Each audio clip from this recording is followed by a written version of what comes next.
Welcome back from Berlin to the world. In the meantime, we have more and more people from the US, from South America with us. Japanese colleagues went into the evening, so Europe and US is now here for the important part of industry, of smart industry, where also data spaces play more and more a role. And with this, I would like to hand over to our colleague, to the chairman of the board of the Mission Support Committee in Smart Industry within the 5R ecosystem, Erno Kovac. Erno, over to you. Thank you, Ulrich, for your kind introduction. And I'd like to share my screen for introducing this session on how 5R technology and drivers are building a sustainable manufacturing data space. I'm waiting for the screen to come up, but it will come up in a sec. You should see now the introduction section here. We have put together a session with basically 3 speakers. The first speaker is Matthias Kuhm. He is a seconded technical expert to the European Commission, and he is explaining us how data spaces for manufacturing will be supported and done in the Digital Europe, the European Commission. After that, Sergio Gusmeroli, research coordinator from Politecnico di Milano, will give us his view on how to build manufacturing data spaces, how he has used 5R solution and for this, and what session he learned. And with the same direction, Angelo Marguglio from the research area manager from engineering will explain his experiences from a set of projects that has been done with 5R technology in which data sharing is done. In general, to look at the smart industry and the Mission Support Committee from 5R, data sharing has been always a top priority in smart industry, being it the connected factory, being it the connected consumer, or being in the worldwide supply chains. Now with data spaces, a new element is coming up, and I hope that our speakers here in the session can give us a very good introduction into data spaces, how they are used in smart industry, and what will be the new features coming up. With that, I'd like to hand over to Matthias for his presentation. Matthias, please fire away. Thank you, Erno, for the introduction and invitation. I would like to give you the European Commission perspective on manufacturing data spaces or data spaces for industry. And of course, I don't have to convince you how important data is for our economy, for conducting business. But for us, it's important that every company in Europe can benefit from these data-driven business models and new opportunities. And this is one of the reasons for our data strategy, where we have defined different measures that we want to undertake to really support data-driven business, improvement of products and processes, but also the invention of new business models based on data. And our unit focuses on data for business, and there we have these manufacturing data spaces. And we want to see them as a basis for the digital transformation of business. And we also want to measure this in our digital compass that we now have announced. So we want to see how big data applications, artificial intelligence, and so on is taken up broadly in the economic sphere of Europe. But what does this now mean in terms of data spaces? Data spaces for us are not only a technical infrastructure, but it's also important to address the non-technical parts, so the governance models and therefore, we have set up a framework for common European data spaces where we want to identify what are the common needs to build up data spaces in different sectors. We want to start in several sectors with first individual data spaces that later on, as a mid to long-term perspective, will then integrate it into one data space. Among these sectorial data spaces, we have one data space for manufacturing that will address in the beginning 2 use cases, and we have chosen these use cases because here we see already different initiatives that deal with this topic, and we think it's now the right moment to take this momentum and to build on top of that a more broader manufacturing data space. And when I say we have identified this, then want to point you that we had a lot of workshops where we discussed with stakeholders the different aspects, where stakeholders also presented where they are. And if you want to now be part of these different calls we will have in the Digital Year program, it will be good to see what happened in these several workshops that we already undertook. But how we now want to implement these manufacturing data spaces, we want to do this in a 2-step approach. We will start with a coordination and support action. Here the call is already open. It's already open since November, and the closing date, maybe more important, is the 22nd of February. This is to prepare the later deployment call that we will also have in the Digital Year program. This call will open the end of the year, and with this call we then really want to go into the deployment of 2 exemplaric data spaces in the manufacturing domain. Let me now go a bit into details what we are planning. On the one hand with the CSA, on the other hand with the deployment call. The CSA, coordinating and support action, shall identify where we are, what we already have at stake, and from that on start to jointly agree on things like interoperability requirements or data federation models, because we already have a lot of experience. I told you that a lot of initiatives have already started. Edge 2020 projects have brought good results, but what we now need is a convergence of these different aspects, and that we agree on what's common among the relevant stakeholders.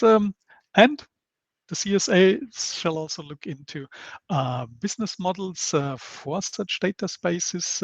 Business model meaning that if you may need, for example, an intermediary, that you can develop models how such an intermediary is financed. And of course, this support action shall once again look what can be specific building blocks, not for data spaces in general, but for data spaces in manufacturing, which can be a starting point then for the deployment call. And last but not least, it shall also look into data sets that can be also a good starting point for the deployment. And then the second step that will directly start after the selection of the CSA is then the deployment call.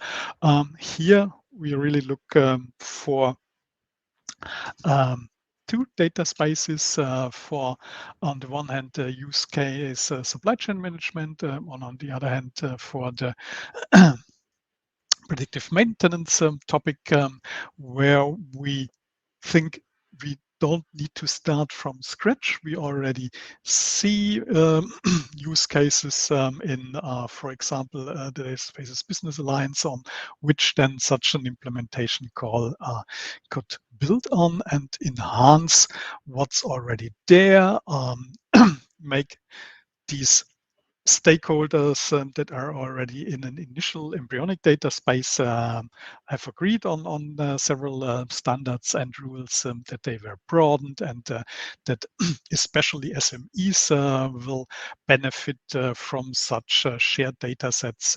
And by that, we really want to drive such data space developments forward, to make them broader, and also look into how they can support the twin transition, how the European European Commission calls this so the transition towards a circular economy. And as it's important to have good proposals for the CSA, I have here some slides that describe a bit more into detail what we expect from the CSA. As I said, the call will close on the 22nd of February, so still a bit more than 4 weeks to go. And currently we don't see much applications in preparation, but we expect some, and also from Fiverr, because what do we want? As I said, we want that this CSA discusses with stakeholders. Fiverr, for example, is already well connected. It is with Business Alliance. It's a good starting point. But what we really want to see is, as I said, a convergence of different developments. The second thing is the business model aspect. Here, it's also good to build on results we already have, but also to think about incentive mechanisms for data sharing, because we are here not talking about R&D projects. What incentive is the call itself? Here we're talking about sustainable business models that we want to implement with the Digital Europe program. And number 3 is this inventory. We have heard in the morning that Fiverr also has a lot of building blocks which can be relevant for such data spaces. This inventory shall identify all the existing manufacturing specific building blocks such deployment call then later on can use.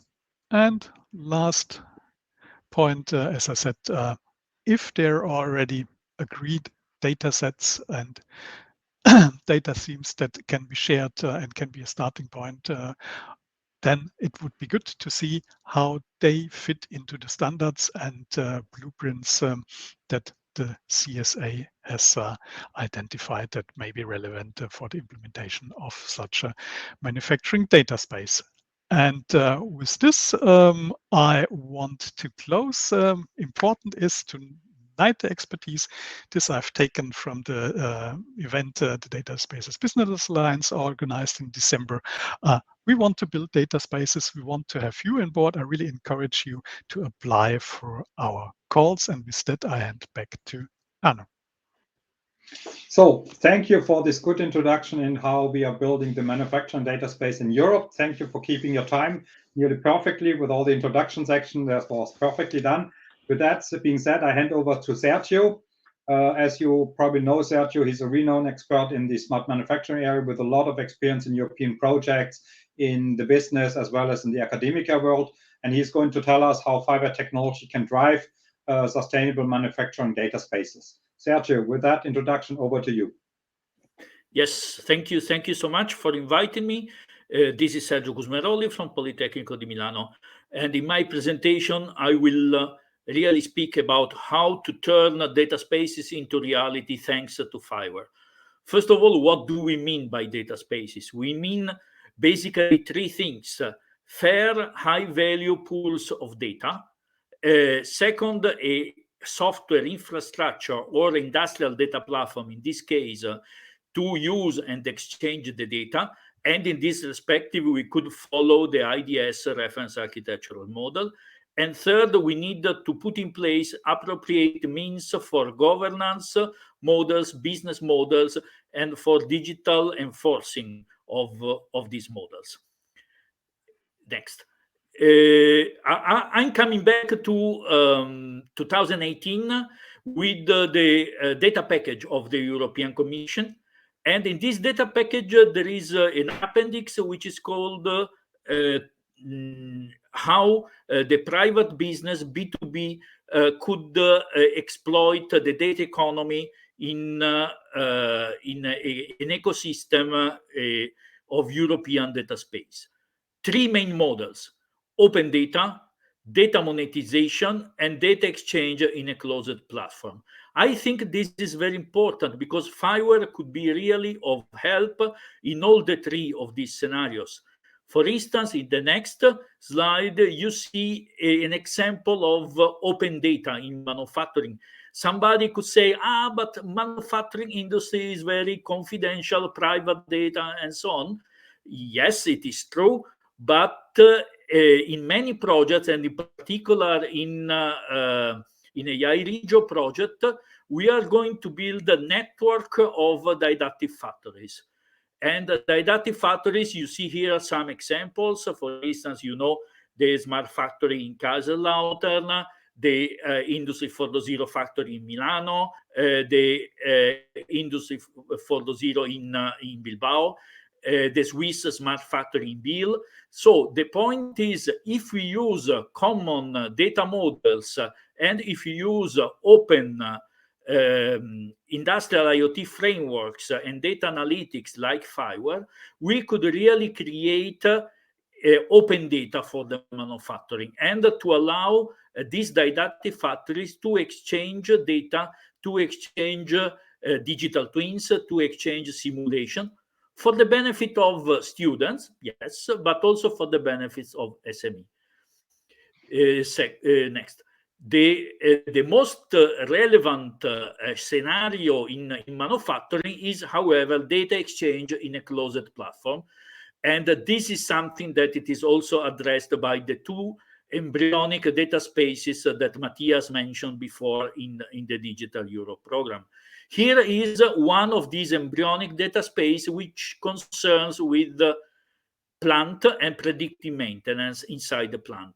The plant is a Fiat plant in southern Italy, and the most important thing here is that it is Siemens, the industrial IoT platform from Siemens, which is MindSphere, which is the platform which is going to collect the data from this shop floor, where you have several machines from several vendors, and you have also the Fiat infrastructure.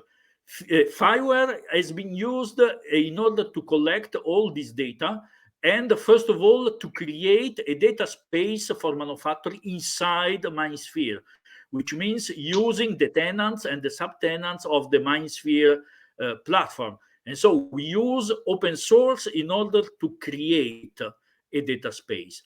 And then we can also use open source in order to, on top of the data space, develop innovative applications using the FIWARE components of the FIWARE framework. And this is very important. That is how FIWARE and open source frameworks could collaborate with state-of-the-art platforms, commercial platforms in manufacturing.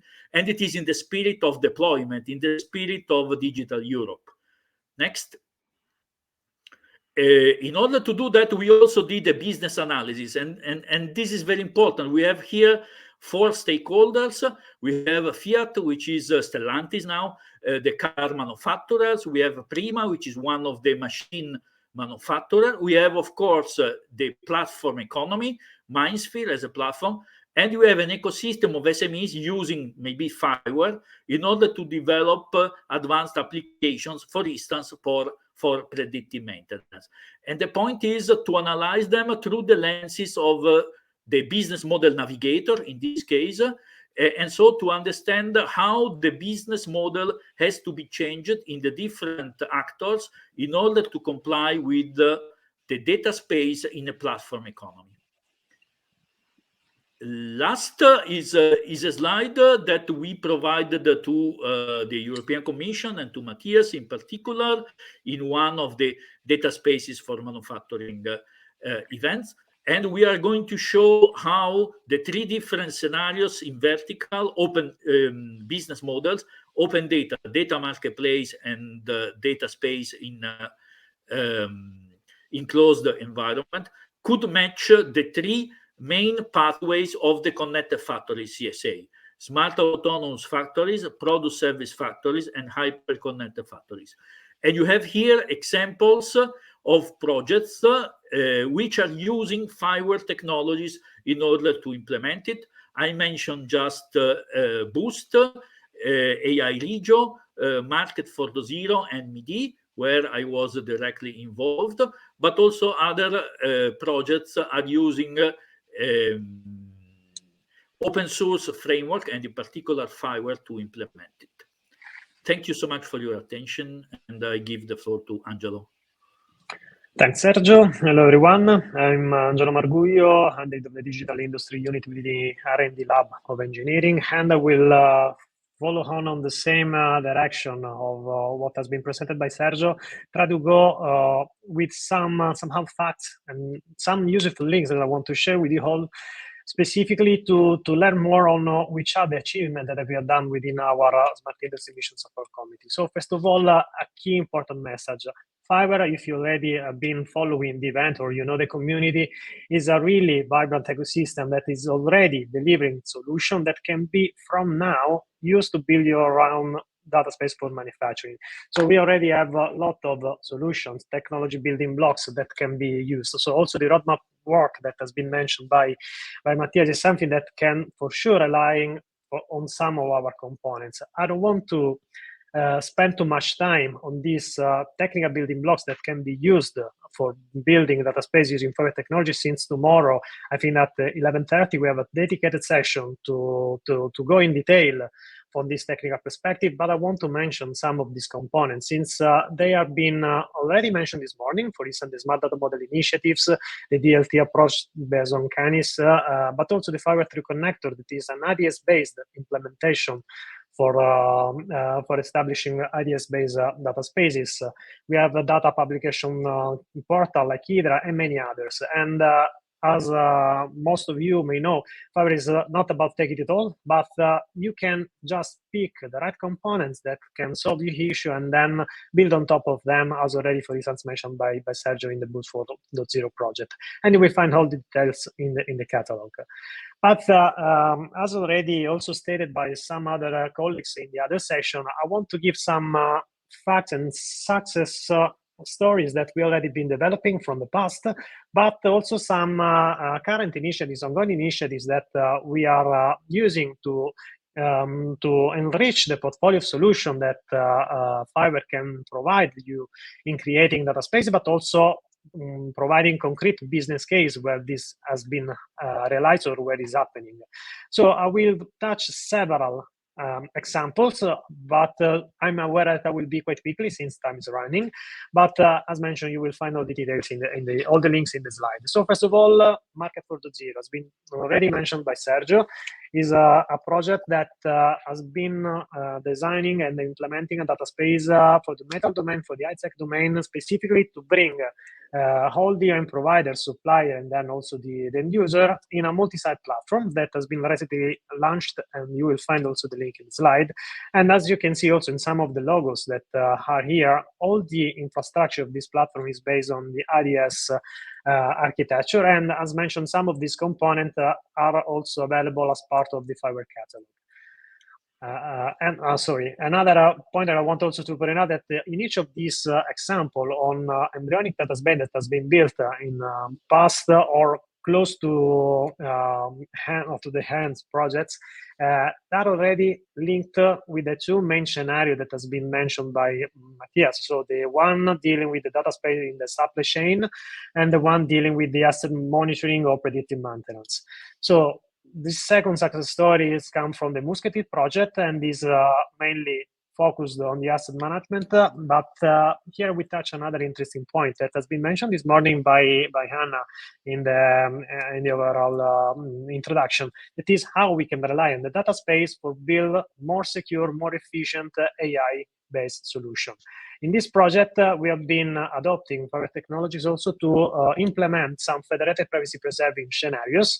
Again, in collaboration with Stellantis, Fiat, and Comau as UN provider. Here you can see as the value of federating the local model that will be created in each organization, since each of the connector in this slide can also be run in different plant, but also in plant from different manufacturer. And all of this information can be used to build one single federated model in order to perform more performant predictive maintenance on the asset themselves. And as mentioned, part of this solution has been based on IDS, and part of this has been implemented using Fiverr technologies. Another success story from a project that has been already closed, that has been wider explained also in the previous Fiverr Smart Fest, is coming from Fasten, that is more dealing with the IoT and the industrial IoT, since as you may know, the data space for industrial IoT can provide you with new challenges, since the variety and the velocity of the data coming from the industrial IoT streams is completely different than you can find in a supply chain. In this project, we have been using several, I would say a lot of Fabric components in order to implement a drilling robot monitoring system, in order to share also this information along the supply chain, especially this drilling robot will use in a factory in building the wings of the in the aeronautic sectors. Okay. And still in the aeronautic sector, I want also to bring another success story where we make this a step forward on how to provide support. And here, the role of the context management, of the customer information management coming from Fiber is another added value that we as Fiber community can bring in developing data spaces for manufacturing. And here, obviously, the importance also of the human interaction with virtual reality or augmented reality solution can still rely on our building blocks. Then I want to move on the, I would say, less mature project, since they started, I would say, more recently, or they are still to start. And again, here we have several experience strictly connected, again, with the two scenarios and data space that are foreseen in the CSA and then in the deployment call that has been mentioned by Matthias. And one of these projects is Aregio, already mentioned by Sergio. And here the idea is to provide the building blocks and the governance model on how to build a space for manufacturing, specifically target the needs of the SMEs and the DIH that can support the development of cross DIH business scenario, tackling with the needs of this SME also all over Europe. And again, we are relying on several Fiber and ADSS-based technologies in order also to support the convergence that has been mentioned by Matthias, and that is also part of the DSBA Alliance technical activities. Another project that is more tackling the supply chain level, but even with some aspect related to the quality management, predictive management of the assets is Heureka. That is is a manufacturing project, but in order to be well prepared to face the consequence of the pandemic or the COVID-19 pandemic, but also even future disruption in the supply chain. Here, we are mainly two objectives, that is to provide tools to our factories, to our network of factories, for a rapid reconfiguration and reliable repurposing capabilities. And both of them are to offer dynamic smart supply chain networks, but also on-demand manufacturing. And both of these scenarios, I mean, the dynamicity that is needed at the supply level, but also the capability to reconfigure your own production facilities is something that is really depending again on some of the components available in the Fiber catalog. Another somehow experiment, is a challenge that we are trying to push in another project that is called Capri, is how to bring the value of the Fiber technology and the benefits of the data sharing and the creation of a data space in the process industry. Here we have, I would say, a quite different scenario in respect of the discrete manufacturing that is the main focus of most of the other examples and success stories in this presentation. And here the idea is to rely on these technologies to build a cognitive solution, cognitive digital twin, that can really provide a monitor and control loop at a different level from the edge to the cloud. In an industry like the process industry, that is really, again, probably is a bit less digitized than the others, but still having a lot of benefits and impact on the European strategy. Finally, the last example that I want to mention is a project that still has to start, and we will continue the adoption of the Fiber technology on building digital twin and adopting cognitive digital twins in manufacturing, specifically targeting the concept of data as product, moving this concept around all the different layers, again, from the edge to the cloud, in order to provide a unified and continuum spectrum where we can apply the digital twin for manufacturing toward the 0x, that is zero manufacturing, 0x, and zero many other things manufacturing networks. And with this, I will conclude, since I think that it's now time to hand over again to Erno. So I think you're perfectly on time. So I thank you all for your presentation. For the audience, to summarize, you've seen how the European Commission is planning to start and continue developing the manufacturing data space. Then we moved over to projects which have successfully applied data sharing, data technology in various areas. You've seen that there's benefit, you've seen that there are new business models happening, and at the end you saw that there's a lot of new technology that can be developed that is enabled by the future existence of data spaces and a secure and trusted data sharing. If you're now wondering where this technology is influencing into the 5-year community and how especially the special aspects of smart industry is being summarized, I like to point to the Smart Industry Mission Support Committee, where we are exchanging all the information and all the knowledge about the smart industry, and where we have the task for the next year to really bundle all the development which we're seeing in the various projects and the components that are rising there into a new reference architecture for 5-year smart industry, together with data spaces and together with new technologies coming from robotics, AI, and other areas here. So if you're interested in that area, please come over and join the Smart Industry Mission Support Committee and the community there. You find the information on the 5-year website. Thank you. Thank you to all the speakers again, and thank you for all the audience for being with us and listen to what is already happening in smart industry. Thank you. Bye-bye. You, bye. Bye-bye.